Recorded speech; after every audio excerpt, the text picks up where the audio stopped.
Okay, we're going to talk Brewmaster. This is the time for tier lists. This is tier list season. This is the prime time. I want to talk about how I feel personally about Brewmaster because I think there's going to be a lot of contradicting opinions out there about the tank and how it's looking next season, but I want to kind of give my thoughts on it. I'm not ranking this against other tanks. I'm just going to talk about everything that I think is working well and working against the Brewmaster next season. So let's talk about it. Let's start off with our tier set. Our tier set, I think a lot of people look at our tier set and actually tank tier sets in not the necessarily best way. People are really fixated on random DRs that you're going to be getting. Basically, if you're not aware, your tier set works like this. You take damage and you get random proc of your, you have a chance to gain a random proc of your class's defensive. And for Brewmaster, this is Fortifying Brew. I don't like to look at it like that. What I like to look at it as is when you take damage, you have a chance to do damage. It's kind of like a weird version of Vengeance way back in the day. Not Vengeance tank, but the Vengeance mechanic. When you take damage, you do more damage. So it's a 15% damage buff for 8 seconds. This has a lot of cool interactions with Brewmaster that I think are overlooked. Now, while this does happen, you do gain Fortifying Brew for 6 seconds, which can be strong in its own way. But when this does proc, you also gain, with your 4-set, you gain 2 very, very powerful blackout kicks. So let's kind of walk through this and why I think it's actually a lot stronger than people are making it out to be. First off, Fortifying Brew is one of the only cooldowns that tanks can actually build on. Things like Survival Instinct, Shield Wall, Guardian of Ancient Kings, these things are static. They don't change, they can't be built on. While like Shield Wall, Survival Instincts, you can get like 2 charges of them. They are never going to be more powerful or less powerful than they currently are. It is a 40%, 50%, whatever DR. Fortifying Brew, baseline, is actually a 20% damage reduction. Fairly weak. Now, this is accompanied with a 20% health increase, which for Brewmaster, they kind of need. They want the increased health. But what is cool about Fortifying Brew is that it can be changed and bolstered from our talents. First, we have Iron Shell Brew, which adds an additional 10% DR and health increase. So instead of being 20%, it is now 30%. We also have Fortifying Brew Determination in our spec tree. This increases the stagger effectiveness while this is active. So if I now press Fortifying Brew, I am gaining 30% effectiveness on stagger, 30% health, and 30% DR. That is pretty strong for a tier set that procs twice per minute for 6 seconds each. We're seeing roughly a 20% uptime on Fortifying Brew from this tier set. You're going to gain a little more by actually hitting Fortifying Brew by itself. So we're seeing anywhere between 18 to 25% over the course of a key, which is pretty good. So 25% uptime on increased health and a 30% DR. So Brewmaster is very tanky in that regard. What's also cool about the Brewmaster Monk is that they fixed Mantra of Tenacity. This will now proc while taking damage on your random procs. So let's try to take some damage here while I talk about this. So basically when this does proc, it can proc off of direct damage and it can proc off of stagger ticks. So our uptime is going to proc pretty much as often as possible. It just procced. We got our luck of the draw. We got our 2 stacks of opportunistic strikes, and we got Chi Cocoon. This is very strong. Let's look at Dark Flame Cleft overall. It ended up doing, and this is actually not a full run, I don't believe, but it's the only thing I have currently in my details. It ended up doing almost 9% of my healing. I've seen keys where it does upwards of 14% of my healing. And this is all off of 1 talent that happens because of our tier set. So, all in all, I think our tier set is extremely, extremely strong from a defensive standpoint. So let's talk about the offensive standpoint. Blackout Kick being empowered makes it so that our Blackout Kicks are hitting and critting for almost 2 mil. So 1 to 2 mil, obviously the lower end is going to be that 400k, but when we have those empowered kicks, we're seeing some extremely, extremely powerful hits. And there's a couple reasons why. There's a lot of synergy with Blackout Kick having increased damage from things like Shadowboxing Treads. This is going to increase the damage by 20% and strike 2 additional targets. On top of that, when you're playing Master of Harmony, it's also going to cleave all enemies in front of you. Now, there is a slight skill curve here with making sure you are always facing, all the mobs are kind of in front of you. You're backing up a little bit to make sure everything's kind of centered in your basically line of sight. And you're able to do some pretty significant damage here with this tier set and Overwhelming Force in itself. Wave 1,000 Strikes causes your Blackout Kick to also contribute additional 30% vitality. That means that when your tier set procs, you're going to get a big amp on your shield. So when you Celestial Brew, you're going to be doing more damage to that target or the group of mobs you're facing. Charred Passions also has significant more damage when you tie it to a 150% increase on Blackout Kick damage. All of this really works well together in both single target and AoE, allowing your primary single target damage buttons to contribute not only high damage in single target, but also in large AoE pulls. I really like how this current class is working, especially when playing Master of Harmony, and it's looking very strong for next season. So it's doing competitive damage, as you can see here, 1.6 mil overall, or at least for this in a snapshot vacuum, is, I think, pretty competitive with what other tanks are able to push out. While we're not seeing the highest highs with our damage, with like, you can see prop paladins and VDHs and even prop warriors doing very high bursts with things like Colossus, Feldev, as well as Wings, Brewmaster's damage is very, very consistent, which is what I really, really like about next season. Now, there are people saying that Shado-pan is going to be more competitive in pure single target, which is generally true. The tuning on Flurry Strikes, especially with the RNG Shadow procs, can be higher, but I think Master of Harmony is going to be more consistent, and in regards to Mythic Plus specifically, you're just going to see a higher damage output with Master of Harmony across the board compared to specifically Shado-pan and single target. So that's how I feel about the tier set so far. Tier set is looking very strong for the Brewmaster. Is it as good as our Season 1?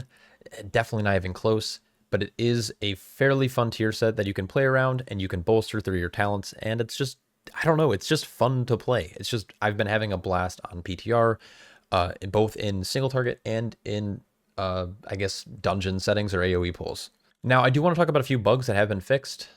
Just in case you weren't aware, there was a bug with Shadowboxing Treads where this was consuming our tier set completely, meaning that when you proc your 2 empowered blackout kicks, this was consuming both within one hit. They have fixed it. It now works, so Brewmaster is now doing higher damage. They've also fixed Call to Arms. Call to Arms is now giving you a full Nizao. What I mean by that is Nizao was buffed. Instead of taking 25% of your damage and delayed stagger, it's now going to be taking 40%.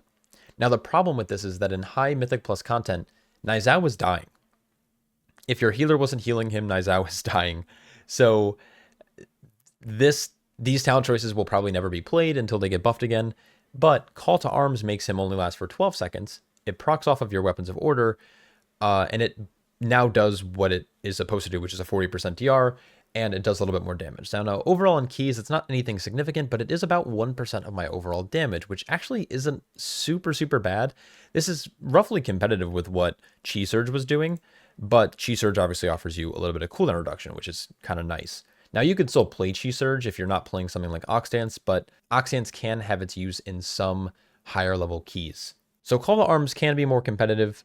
With the amount of haste that we're getting from other sources, we don't necessarily need to run high tolerance, especially when we're playing Determination. So overall, the talent tree is going to change up a little bit. I will be doing a full Brewmaster guide probably next week once the patch is out. As we saw just yesterday, which was a Friday, Blizzard dropped more patch notes and tuning, so I don't want to push out anything yet because you never know when something's going to change last second. I do want to spend just a few moments talking about gear, because I didn't talk about this yet, and I'm kind of shouldn't maybe talk about it now, but because Blizzard can always change it, but I guess I'll just mention it. Our tier items have a lot of haste on it. Let me actually head over to the vendor and show you what I mean. So here are our tier items that we're going to be gaining this season. The chest has high haste crit. Boots are fine, they're crit verse, but hands, haste verse. Head, haste mastery. Pants are fine, they're crit verse, but shoulders, crit haste. Bracers, haste mastery. Belt, crit haste.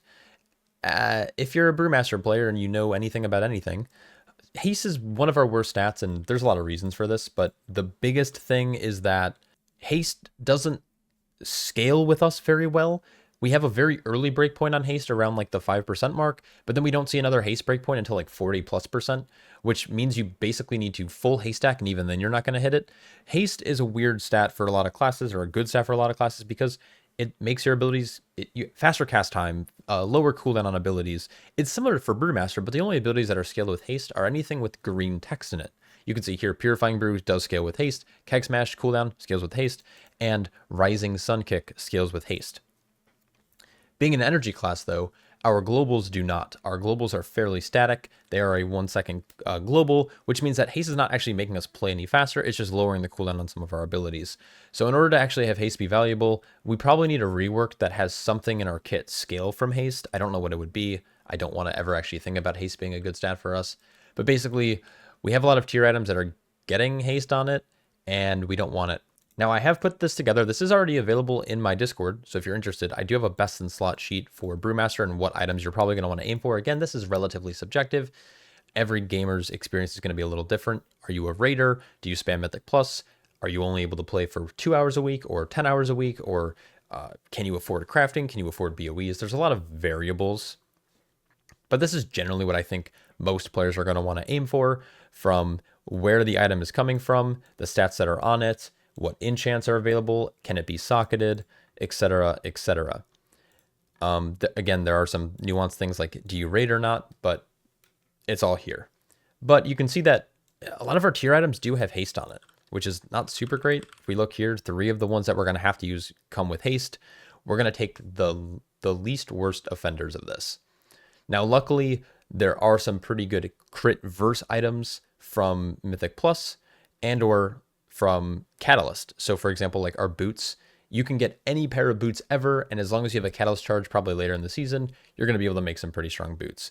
We're probably still going to be running the Adrenaline Surge clasp going into next season at just a higher item level, which should be pretty good. And then because of that, you're probably going to want to craft something like bracers with the embellishment on it. Long story short, there's a lot of haste on your gear, so not super great. But that's okay, because we are dropping Shado-pan. We're no longer going to have access to Veteran's Eye, and we're no longer going to have access, or not no longer, but you can choose not to play High Tolerance if you don't need to, because we're playing Determination, and because we don't necessarily need the haste. Now, not saying that Shado-pan's not going to be good. There are arguments to be made, like I've already mentioned before, that in pure single target, Shado-pan numerically looks a little bit stronger. Especially going into next season, like you're still going to have your old 4 set until you acquire your new 4 set. So you're probably still going to play Shado-pan in most situations until you get your new 4 set, where then in Mythic Plus or Hectic Adcleave, Master of Harmony might be stronger, and Shado-pan for those pure single target encounters based on current tuning. So I just want to quickly talk about how it actually feels to play. I have done so many keys over the last couple days on Brewmaster in its current iteration in the current dungeon pool. And Brewmaster feels so good. It feels sturdy, mostly because of our tier set proccing. Having increased secondary stats is also making it feel good. And on top of that, we have an increased, not dependence, but we have a very strong trinket pool from this season of Mythic Plus. I recently did a video talking about the trinkets. I did get one piece of information definitely wrong with Tome of Light's Devotion. I wasn't necessarily fully aware on how it works because I'm just dumb and I didn't look at actually buffs or anything like that. I tested it in like one dungeon. I didn't ever actually, like I used it once, but I didn't probably use it right, and it felt like it was doing no damage and healing. It actually can do very competitive damage, and it can do fairly competitive healing in some cases. So this is a very strong trinket. But we also have things like Ringing Ritual Mud. We also have Cinderbrew Steen. We also have a couple of raid trinkets that are very good, and Priori has the Signet, which is also a very powerful item. We have a lot of good stat sticks and a lot of good on-use trinkets going into next season, which is bolstering our survivability. Because we haven't seen much of a rework, we're running the same stats, and which are only going to get better. We also have access to, I think, one of the more powerful tank tier sets out of the bunch, which is helping us immensely. We've also seen a couple of reworks to how Purified Chi works and Nizao. While Nizao, the talent itself isn't all that great, it does bolster Weapons of Order if you're playing Call to Arms, and the Purify rework makes it so Celestial Brew is a little bit more consistent and just stronger overall in Mythic Plus. It's feeling good, despite what you might see in a lot of these tier list videos that'll be coming out over the next couple of days. Brewmaster feels good, it does competitive damage, it does competitive healing, and it feels very tanky. I think there's a world where Brewmaster is going to be viable for some high Mythic Plus pushing. Is it going to be meta? Probably not, but we're seeing a very competitive melee season in current tuning. Arms Warrior and Fury is looking pretty good too. Outlaw, Beastmaster, these specs really are very, very potent when you're playing with a monk. And when you slot in a Brewmaster, when you don't have access to a Mistweaver, it's looking pretty good for high push keys. This is obviously before the season's even out. Blizzard could drop a big tuning hammer tomorrow. For raid, of course it's going to be good for raid. I think at any level, Brewmaster is always going to be good. Is it going to be seen in the Race to World first? It's hard to say. I don't have enough experience playing a lot of the other specs right now that I can speak confidently on it. But both Mistweaver and Windwalker are looking pretty strong from what I've seen. So if you slot one of those in like the Race to World first, you could make an argument where you don't play Brewmaster and slot another tank. Tank is always a spec where you slot it last and you can bring it based on the utility it offers or the buff you're missing. So this last season, you didn't see Windwalker or Mistweavers getting played, so naturally you wanted to play a Brewmaster. If you could slot a Windwalker, you could have dropped the Brewmaster. If you slotted the Mistweaver, you could have dropped the Brewmaster. Monk's always been a spec where you only ever want to bring one of them because they never are like stackable in a lot of ways. So that's probably going to remain true going into the Race to World first, but that doesn't matter for most of us plebeians out there. Anyways, that's how I feel about Brewmaster. It's very good. I would say it's competitive with a lot of other tanks. Other tanks might have a slight edge like VDH and Prop Paladin does right now, but overall, I think Brew's looking good, and don't, basically what the rant of this is, don't let tier list deter you from playing something you enjoy. Anyways, thanks so much for watching. I know this was a little bit of a rant, but I wanted to update all of you on this video, or in this video. I hope you're all staying happy, healthy, and I'll catch you all in the next one. Peace.